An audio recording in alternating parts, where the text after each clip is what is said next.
बिस्मिल्लाहिर्रहमानिर्रहीम। इमाम हुसैन अलैहिस्सलाम कौन है, इस उन्वान पे गुफ्तगू चल रही है। हमारी बहुत सी किताबें, हमारे बुज़ुर्गों की बहुत सी किताबें, फ़ुक़हा, उलमा, मुहद्दिसीन की बहुत सी किताबें हम तक नहीं पहुँची हैं। मिसाल के तौर पर जनाब शेख सदूक़ रिज़वानुल्लाह ताला अलैह ने 300 के करीब किताबें लिखी हैं, मगर हम तक उनकी किताबों में से सिर्फ 14-15 किताब पहुंची है। बहुत सी किताबें ज़ाया हो गईं या उसकी नुस्खा बरदारी नहीं हुई। इसी तरह से जनाब शेख सदूक़ रिज़वानुल्लाह ताला अलैह 200 से ज़्यादा किताबों के मुअल्लिफ़ रहे हैं, मगर उनकी कुल 16-17 किताबें हम तक पहुँची हैं। ऐसे ही बहुत से बुज़ुर्गों ने कई सौ किताबें लिखी हैं, मगर उन किताबों में से हम तक कुछ ही पहुँची हैं, और जो किताबें नापैद हो गईं, दीमक की नज़र हो गईं या बरसात वग़ैरह की वजह से ख़राब हो गईं, वो अगर नुस्खा बरदारी हो करके बाज़ उलमा तक पहुँची तो उन्होंने उन किताबों से कुछ रवायात को अख़ज़ किया है। आज हमारे पास ढेर सारी रवायात का मजमुआ वो है, बहुत से वाक़यात और बहुत से फ़ज़ाइल व मनाक़िब वो हैं कि जो साबिक़ा किताबों में थे उनसे अख़ज़ हुए चंद रवायात मौजूद हैं, मगर मुकम्मल किताब हम तक नहीं पहुँची है। उन्हीं किताबों में से एक जनाब शेख अबू जाफ़र तूसी शेख उत-ताइफ़ा रिज़वानुल्लाह ताला अलैह की किताब मिस्बाहुल अनवार है। जनाब शेख तूसी की 8-10 किताबें हम तक पहुँची हैं, मगर मिस्बाहुल अनवार हम तक नहीं पहुँची। मगर इस मिस्बाहुल अनवार से उनके ज़माने के बाद वाले लोगों ने, उलमा ने, बुज़ुर्गों ने कुछ रवायतें जो नक़ल की थीं वो हम तक पहुँची हैं। सिर्फ़ वो रवायात, वो फ़ज़ाइल, वो मुअज़्ज़ज़ात, वो मनाक़िब हम तक पहुँचे हैं। उन्हीं फ़ज़ाइल व मुअज़्ज़ज़ात और मनाक़िब में से एक रवायत आपके सामने नक़ल करना चाहता हूँ। उसकी तमहीद ये है कि पैगम्बर इस्लाम सल्लल्लाहु अलैहि वसल्लम यूँ तो जुमा के खुतबे में मौइज़ा फ़रमाया करते थे, हर मुनासबत से जहाँ मौका देखते थे नसीहतें फ़रमाया करते थे, लेकिन पैगम्बर का एक मामूल ये था कि जब आप नमाज सुबह पढ़ते थे, जमात के साथ पढ़ाते थे, और नमाज जमात के बाद ताक़ीबात से फ़ारिग़ हो जाते थे तो आप अपना रुख़ अपने असहाब की तरफ करते थे और मौइज़ा और नसीहत करना शुरू कर देते थे। इसी किताब मिस्बाहुल अनवार से नक़ल हुआ है कि अनस इब्न मालिक कहते हैं कि एक रोज़ जनाब रसूल खुदा सल्लल्लाहु अलैहि वसल्लम नमाज सुबह के बाद आपने ताक़ीब नहीं पढ़ी, बल्कि नमाज के ख़त्म करने के बाद ताक़ीबात की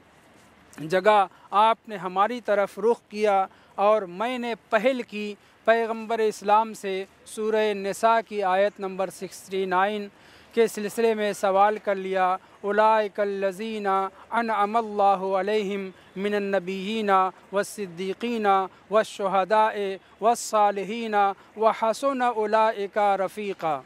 अनस कहते हैं कि मैंने इस आयत करीमा को पढ़ने के बाद पैगम्बर इस्लाम से अर्ज़ किया, या रसूल अल्लाह इन शिअता अन तुफ़स्सिल लना क़ौल अल्लाहि अज़्ज़ व जल। अगर आप बेहतर समझें तो आज हमें आप इस आयत करीमा की तफ़सीर बयान फ़रमा दें। पैगम्बर इस्लाम ने अनस की बात को सुना और आपने इसी आयत करीमा पर गुफ्तगू करना शुरू कर दिया। आयत का मफ़हूम पहले वाज़े करता चलूँ कि अल्लाह के ऊपर ईमान लाने वालों में से, मोमिनीन में से कुछ ऐसे हैं कि जिनके बयान के आगे कहा जा रहा है कि जो सिर्फ़ ईमान लाने वाले नहीं हैं बल्कि सरबराह मोमिनीन हैं। मिन बयानिया के ज़रिए से कहा जा रहा है मिनन नबिय्यीन, अगरचे इस आयत में जमा का सेगा इस्तेमाल किया गया है, अन्नबिय्यीन कहा गया है, मगर इस अन्नबिय्यीन से मुराद कि जिनके ऊपर खुदावंद मुताल ने अपनी ख़ास इनायतें की हैं वो सारे अम्बिया या सारे मुरसलीन नहीं हैं, बल्कि इस जगह पर सेग़े जमा इस्तेमाल ज़रूर किया गया है, लेकिन उससे मुराद मैं हूँ। यानी मिनन नबिय्यीन में नबिय्यीन सारे मुराद नहीं हैं, बल्कि मैं उससे मुराद हूँ। دوسرا فقرہ والصدیقین، اور یہ فقرہ بھی جو جمع کا صیغہ ہے، جو کم از کم 3 یا اس سے زیادہ پر دلالت کرتا ہے، مگر پیغمبر اسلام اس آیت کی تفسیر بیان کرتے ہوئے اصحاب کے سامنے کہہ رہے ہیں والصدیقین سے مراد بس ایک صدیق ہے، اور وہ میرے بھائی علی ابن ابی طالب علیہ السلام ہیں۔ اور اس کے بعد پیغمبر اسلام تیسرے فقرے کو بیان کرتے ہیں والشہداء، اور یہاں پر بھی جمع کا صیغہ بھلے ہی استعمال کیا گیا ہے، مگر اس آیت کریمہ میں جو خاص لوگوں کے اوپر عنایت الہی ہے، ان شہداء سے مراد عمومی معنی کے اعتبار سے بھلے ہی ہوں، لیکن شان نزول اور سبب نزول کے اعتبار سے امی حمزہ، میرے چچا جناب حمزہ شہداء سے مراد ہیں، یعنی جمع کا صیغہ بھلے ہی ہے مگر اس کا مصداق جناب حمزہ علیہ السلام ہیں۔ اور اس کے بعد پیغمبر اسلام نے فرمایا لیکن والصالحین، اس آیت کریمہ میں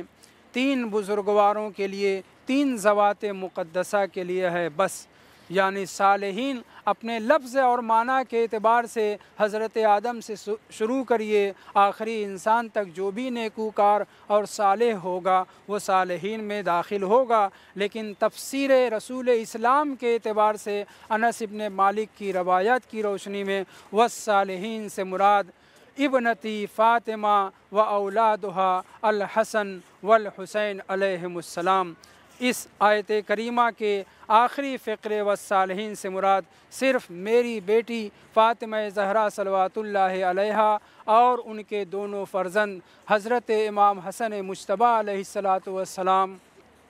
اور حضرت امام حسین علیہ السلام ہیں۔ یعنی پیغمبر اسلام یہ بیان کرنا چاہ رہے ہیں کہ آیت کا سبب نزول، شان نزول، فضائے نزول یہ ہے کہ ہم اہل بیت طاہرین اس آیت کریمہ کا مصداق ہیں اور اس میں کوئی داخل نہیں ہے۔ وصلی اللہ علی محمد وآلہ الطیبین الطاہرین۔